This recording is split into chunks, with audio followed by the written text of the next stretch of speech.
Welcome back to the King's Corner, the place for all things Bethesda. I am the KingFanMan.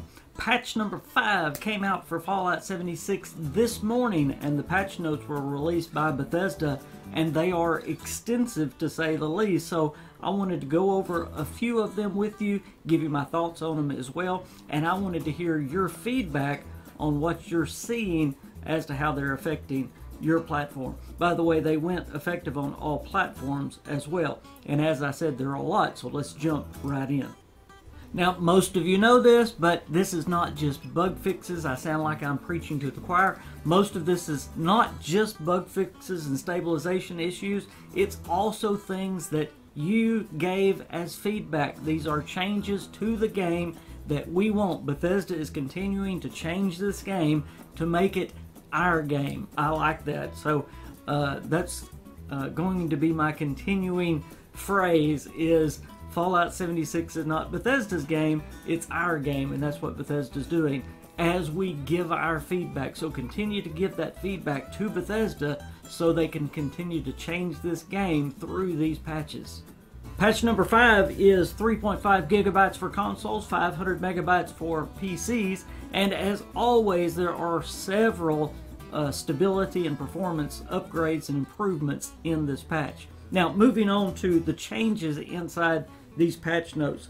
A couple of perk card changes. Number 1, the damage bonuses provided by the Demolition Expert perk have been reduced, and also the condition loss bonuses provided by each rank of the White Knight and Licensed Plumber perk have been reduced. And for this, there is a dev note that says, in looking at the Demolition Expert and the White Knight and the Licensed Plumber perks, we felt that we have so far been overpowering in their current roles, and we wanted to bring them more in line with similar perks to help prevent them from feeling like mandatory picks. Now we move on to the weapon changes, and this one's getting people just a little bit upset. The Explosive Legendary Mod damage bonus has been reduced from 100% to 20% of base weapon damage with explosive radius damage. Also, the 2-shot legendary effect damage bonus has been reduced from 100% to 25% of base weapon damage. Now, before you just get crazy, you should say, why in the world would Bethesda reduce those? Those are the best weapons in the game, and they are. And most would admit they are overpowering weapons. I mean, these are the weapons that everybody wants. I have seen a Scorch Beast one-shotted with these once you get to a certain level. Once you get to a certain level, the game just becomes, I mean, in fact, I was talking to a guy, I know I didn't finish that sentence. I was talking to a guy that says, you know, the game's just not a game anymore once you get to a certain level with these guns, because it's not even a challenge. Well, listen to what the dev note says about this. But I can understand people being upset as well. But listen to what the dev note says. As mentioned in the previous Inside the Vault article, both the explosive mod and the 2-shot weapons could result in dealing very high amounts of damage, and this was compounded if 2-shot and explosives were combined. We've decided to tone both of these damage bonuses back. Now again, I understand how this could upset some of us, because we've all worked to get these, especially when you are just level 50, you know, and you want something that is that powerful. But I want you to think about when you get even higher and these just become outrageous, okay? Bethesda's thinking long range here, and remember, they want this game to last forever, okay? If this game is going to last and last and last and last, these guns cannot be so overpowered that the game becomes unplayable for these guns. So think about that, guys, before you get upset, okay? Leave it to the KingFanMan to put a positive spin on it. One more weapon: flamers, cryolators, plasma weapons, and laser weapons. I said one more weapon, but one more category of weapon. Flamers, cryolators, plasma weapons, and laser weapons can no longer spawn with the explosive legendary mod. So they're really getting out of that explosive legendary. I think they're also battling with the dupers as well. They're really backing down on that. And the dev note is the explosive mod causes weapons to fire bullets that are explosive. The weapons listed above don't fire bullets, so we're temporarily removing the ability for them to spawn with that mod applied so we can make adjustments. Again, if I can just interject a note of positivity, I know it's easy to get upset when something happens that don't go our way, or something we've been working for and, you know, Bethesda does something against that. But sometimes we have to back up and go, you know, why is this happening? What is the long-term effects of it? And, you know, you really have to look at it that way, and maybe there is a positive spin to it.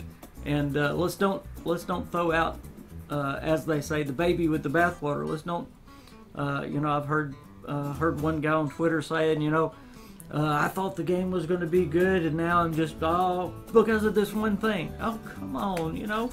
Bethesda, again, is trying to make this game last. They're trying to battle with dupers. They've got their hands full trying to make this the best experience they can, trying to make everybody happy, and sometimes that's a very hard thing to do with this community. So let's stay behind them the best we can, okay, guys? Now there's just a couple of changes in the camp crafting and workshops. Number one, under scrapping, loose weapon and armor mods are now protected from auto scrapping when crafting. You can still scrap them manually if you want to, but they cannot be auto scrapped. And turrets and own tag will now appear next to the names of a turret a player has built in their camp or workshop. Remember, that's one of the huge updates in this update, that we have the recipe and plans that are now going to have that owned tag, and we're not to that yet, but I just had to mention that because that is so great that we're going to be able to see in our inventory, in vendors' inventory, when we see it on the ground, whether we have that or not, whether we've learned that recipe or that plan or not. Okay, design and gameplay. Carry weight. Now this is a big one. You know, right now in carry weight, when you go over, it's unlike Fallout 3, unlike Fallout 4, you can continue to walk, which I love. By the way, when you go over your carry weight, you can still walk, you can still run, you can still do all that. Your HP goes down, but you can still do all that. To this point, there's been no limit. You could just keep picking up stuff and keep picking up stuff and keep picking up stuff and scrap it and do all that. They have now put a limit to that because that has been causing some of the server crashes. See, they're trying to trace down what is causing some of these server crashes. Well, some people have been carrying thousands and thousands of pounds worth of guns and stuff and carrying it back to their camp. Well, it is now capped at 1,500 pounds.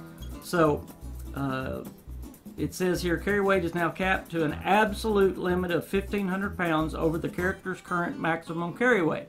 For example, if your carry weight is 210 pounds, then your maximum limit is 1,710 pounds.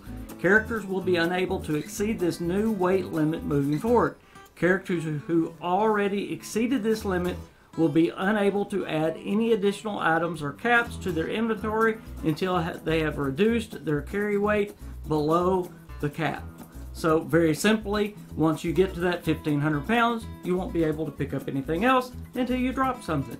So that's a very good move by Bethesda to protect the servers. This is a reason why we have the stash limit in the stash boxes. You know, people are saying increase the stash limit. It's all to keep the servers stable. Again, people don't understand what all Bethesda's dealing with here. They're trying to keep those servers stable. And the more items you have in the world, the harder it is to keep that server stable.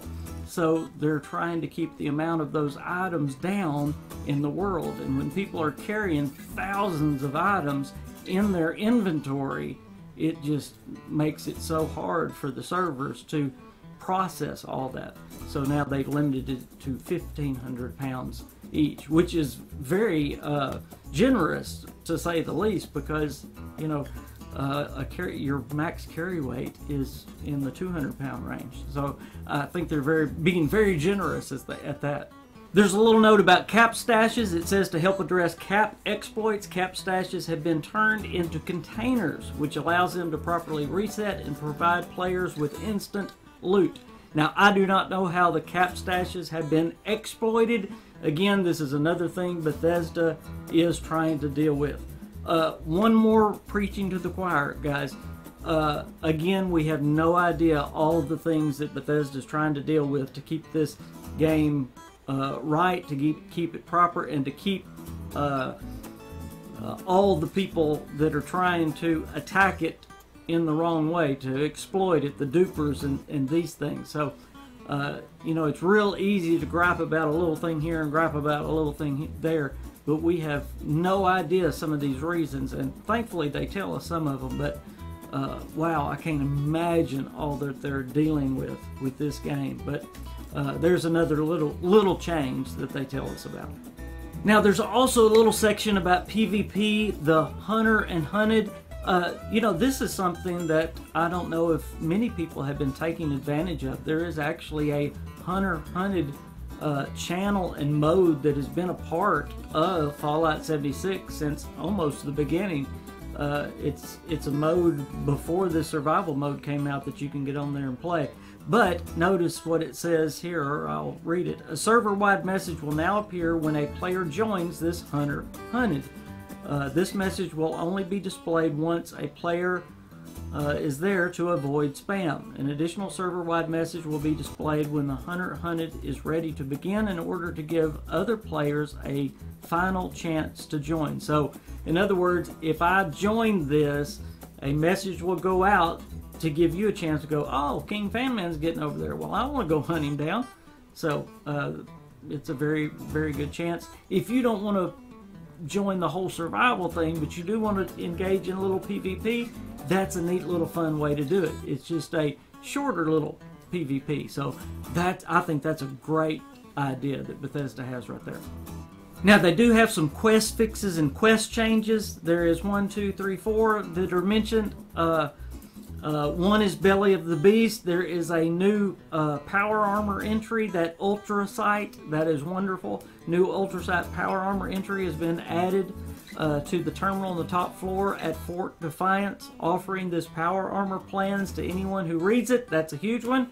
The next one is First Contact. A new miscellaneous objective will now appear upon reaching the Overseer's camp.